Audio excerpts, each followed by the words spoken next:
Gather around the hot tub, folks. It's going to be glacial. So what's the myth?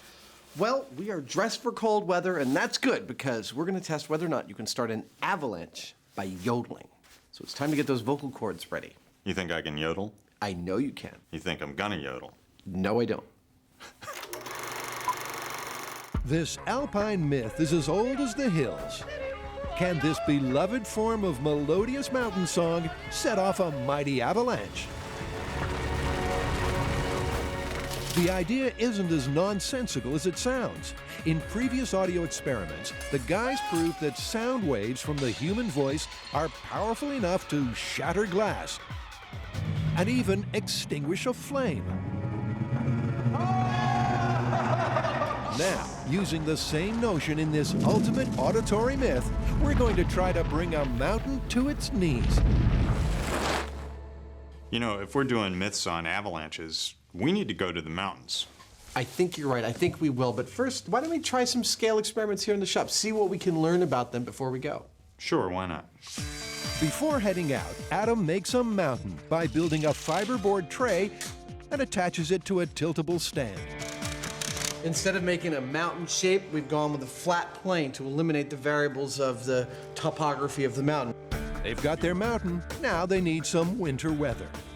The guys secure a wooden frame to the scissor lift and staple a sheet of fly screen to the base. A couple of small pancake motors mounted on the corners will really get things shaking. Oh, that's great. Next, they spread a thick layer of flour over the mesh. The screen is hopefully going to snow down our flour in a really nice, even fashion. And then, let's see if we can't start an avalanche here in the shop in scale. Okay, here we go. They raise their giant sifter to the sky We're gonna have flour everywhere. and let it snow, let it snow, let it snow. You could use this for rolling out dough and stuff, you know. Yeah. In mountainous regions, the most common and destructive kind of avalanche is called a slab avalanche, when a strong, cohesive layer of snow forms on top of weak snow. All it needs is a trigger to break loose. So it's crucial for Adam and Jamie to get their scale test poised at the most precarious point possible. 135, 36. As the flour slowly builds up, they wait and watch for the exact point it all comes tumbling down. 316, 320. So I'm gonna kill it at 330. Oh. It went at exactly 320.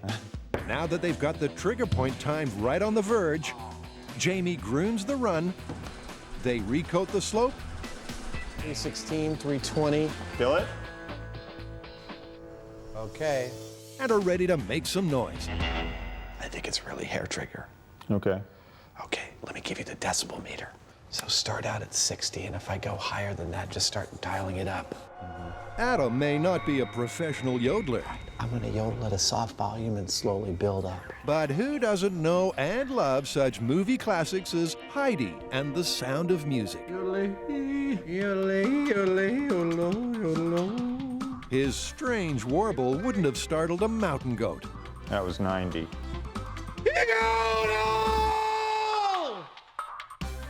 That's giving me a headache. Okay. I can't imagine what it's doing to you. Well, it definitely did nothing to the snow. All right, well, that's about as loud as I can get. I think it's time to go to the megaphone. Okay.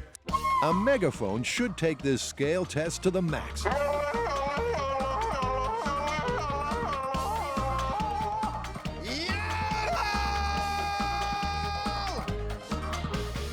Is it off the charts? Yeah, that was maxing it out at 120. 120, that's like as loud as a jet engine, right? Not quite. Not quite. All right, let's try this again. Aiming the megaphone toward a different part of the mountain might hit the right note. Oh! That is a result. That was a hair trigger, and it went. It went with sound from your voice. Oodle-hee-hoo. This alpine tale may just be true.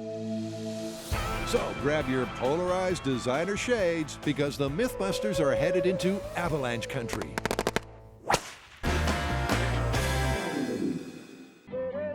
The quirky trill of yodeling has been known to trigger headaches. But how about avalanches? In a small-scale test, Jamie and Adam found that sound waves from the human voice could trigger flour to fall down a chipboard slope. But that was just kid stuff. Now the guys are headed into the territory of what flies without wings, hits without hands, and sees without eyes. The fearsome white dragon, also known as the avalanche.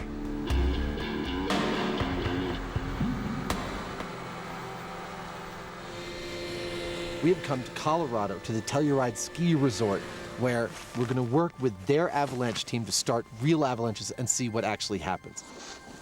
It's not often the guys get to go on an excursion, so they're finding the spectacular postcard views inspiring.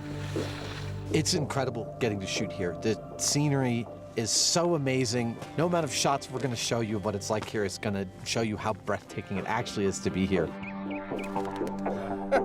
Here in this breathtaking yet harsh terrain, Jamie feels right at home. I've spent weeks at a time out here in this kind of terrain by myself, living off the land up here, trudging around in snow, living in snow caves, digging food out of the ground. I got to say, though, it's good to be back. It's quite lovely.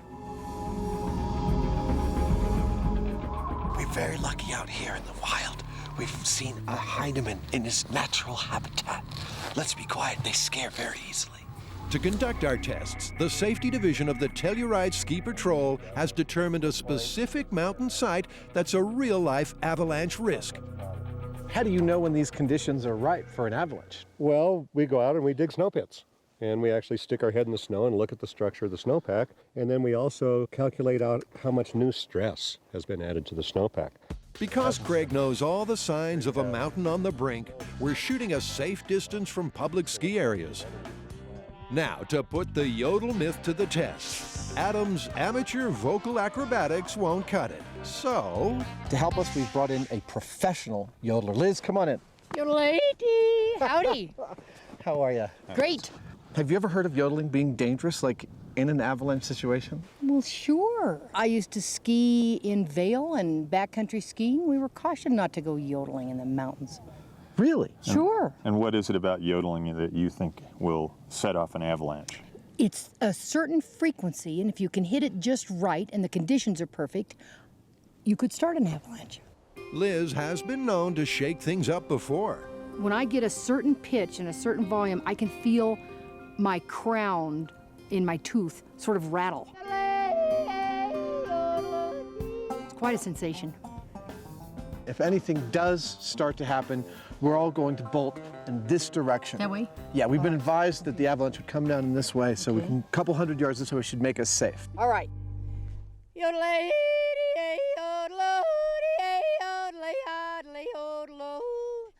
Yodeling is a rapid undulation of vocal tones that moves from low chest tones to high falsetto.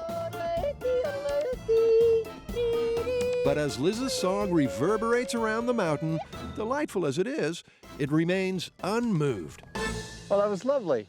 And I don't see any avalanche. Well, not yet. What do you think, Jamie? No avalanche. A bullhorn might magnify her vocal exertions enough to cause a reaction. We've got a police bullhorn here, Liz, to help you out. Wow. I'm going to set it on 11. Hold onto the trigger when you're ready to go, and give it all you got. Let's go.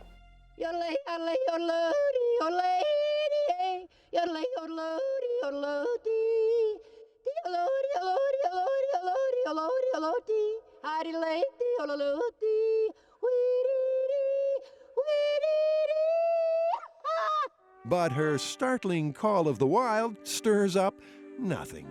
Something tells me some animal might want to come out of the woods and mate with us, but I'm not sure that we're starting an avalanche. Hey, it was a tough crowd to play to, so it's not surprising. It's conceivable that some particular tone could create a resonance that actually elicited a response from one of these snowfields. However, I don't think we had enough volume to really do anything.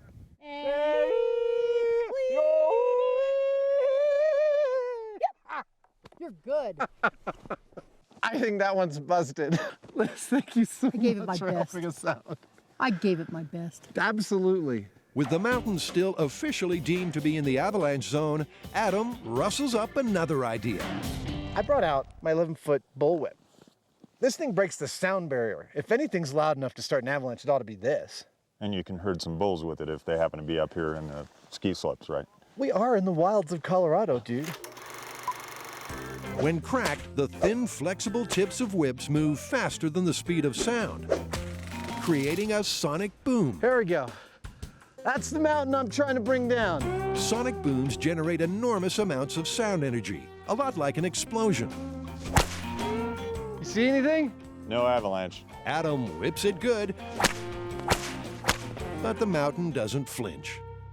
I don't think I'm gonna start an avalanche with this dude. Nope. Let's move on to the next thing. Okay. But strap on your rescue beacons. This mountain is ready to roll, and we're going to have a blast. Released into the wilds of Colorado, Jamie and Adam tried to extract an avalanche out of a mountain with an alpine song and a sound lashing. But to no avail. So where do we go from here? What do we do now? Machine guns. Come on, really? Well, there are tons of reported cases of avalanches being set off by combat. Now, to be honest, we don't really know whether it was due to machine guns or, mortar fire, But we can find out. yeah, we need to check it out. Excellent, I love this. Let's get out there with a machine gun and try this out. Okay? This combat concept isn't hit or miss. During World War I, avalanches were used as highly effective weapons. In the Italian Alps, tens of thousands of soldiers were killed by avalanches, often deliberately triggered by artillery. The question is, could a machine gun alone mobilize such a massive mass of snow? The theory is the sound waves created from the machine gun's firing, combined with the physical impact of the bullets, is a double whammy of force that can break the snowpack apart. The MythBusters target is a mountain that's been ascertained by a team of experts to be poised on the threshold of an avalanche. It's not every day you get to witness one of these devastating natural occurrences firsthand. We'll see you under the mountain, buddy. So say hello and bye-bye to our Buster stand-in. His role is to help the guys uncover what would happen to a human swept up in an avalanche. So they haul him high up on the hill, smack in the middle of the predicted snowpath. This tiny speck of dust up there is our Buster stand-in. He's hopefully going to help us figure out what happens to a person in an avalanche. To try and knock Buster off his perch, they need firearms. Where are we going to get some machine guns? Well, as it happens, the Mountain Village Police Department has graciously provided us with any kind of weapons and ammo we need. Awesome! Officer Dan Kovalt has brought MP5 submachine guns. Operating at a high velocity and rate of fire, triggering these might just trigger an avalanche. That's pretty clear to me. When you're comfortable, drop your charging handle. Okay. Both the guys are licensed and trained to use firearms. Putting it on full auto. Adam takes aim.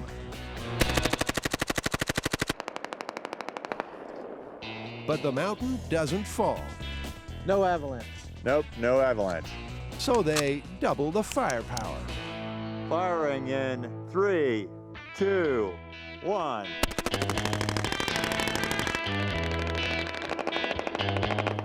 But even though the sound was louder than the yodeling and the whip, and there were projectiles striking the snow, No avalanche. No avalanche, man. No avalanche. Not even a hint of an avalanche. We fired off a whole bunch of rounds at this hillside. What exactly the state of an avalanche is at any given moment, whether it's on a hair trigger itself and about ready to go, and whether one of these guns would set it off, it's hard to say.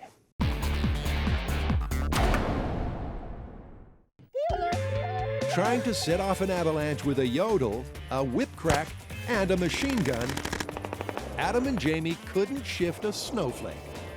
What they need is a surefire method. 5-pound gas booster and has a very high detonation velocity. So the Telluride snow safety team is going to give the mountain a gentle nudge. We pre-placed a bunch of explosives up there this morning. There's over 100 pounds of explosives placed up there. 100 pounds? Over 100 pounds. Wow. And they're all set to go off at the same time. Hopefully, with a little luck, we can force it out of there with that. So much for yodeling. Yes, so much for yodeling. Still waiting patiently on the windy peak, our Buster stand-in is getting mighty chilly. Time to warm him up. 3, 2, 1. Whoa! There it went. Wow! Yeah. Buster's moving, We're getting movement. but he's right ahead of the slide. Yeah, I see him. I can still see him. Oh, he's just gotten swallowed. He's still moving? He's still with it. Buster's in it. Awesome. It's gonna make it over the cliff. Oh, look at that. Oh, poor Buster. Wherever he is, he got trash going through that rock chute. Oh, man. The guys finally got some avalanche action. Yeah. The monster tidal wave of snow took out one of our mountain cams and our hapless dummy. We came for an avalanche, and we got a really nice avalanche. We wanted to get Buster caught up in that thing, and we did. We watched him tumble halfway down the mountain. It was perfect. But their mannequin's medical prognosis doesn't sound good. Buster is busted. Got a broken knee, broken leg, elbow, forearm. He's pretty busted up. Jamie makes the trek all the way up the mountain to retrieve his broken buddy. Oh man, it looks like he went down ass first. I think he's got like avalanche up his butt. Studying Buster and the terrain up close, he can see just how immense the impact of an avalanche would be. These pieces are like, they're like rocks, they're like boulders, and they're all more or less stuck together like a sea of concrete. You don't really get the feel for it until you're right up here in it. Wow! Yeah. Setting the slide in motion took some explosive power. But the guys have an even more dynamite idea to try. Go, Buster! Well, that saved me a lot of work, I think.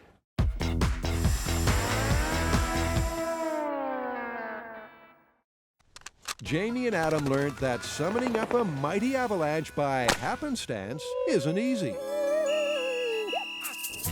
Now that they're done testing the myths, it's time to hit the slopes just for fun.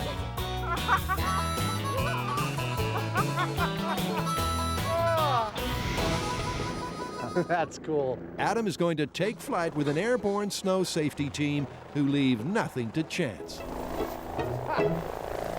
Avalanches are very deadly, and these guys go out with the explosives, and they cause avalanches on purpose so that they don't happen to people by accident.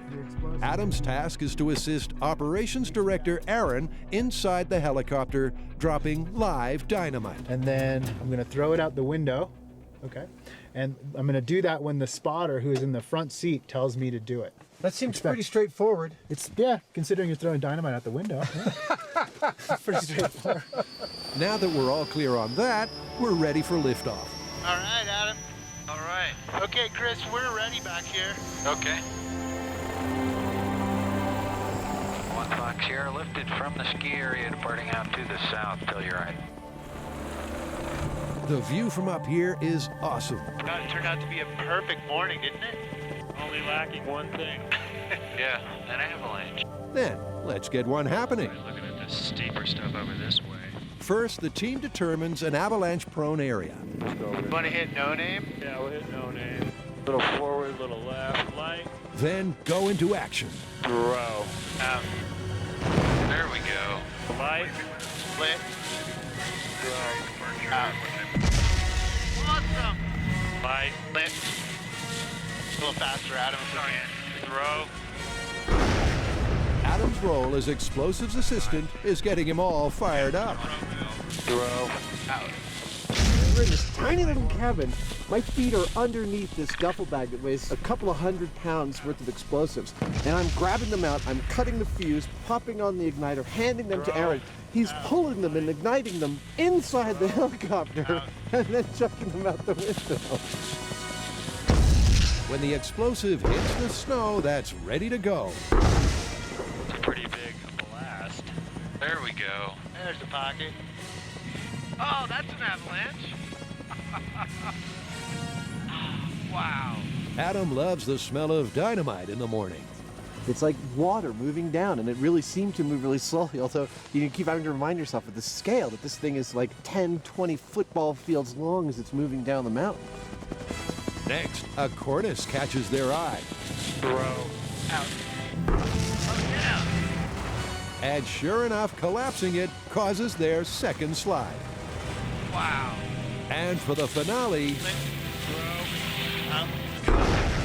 Oh, look at that. Oh, perfect.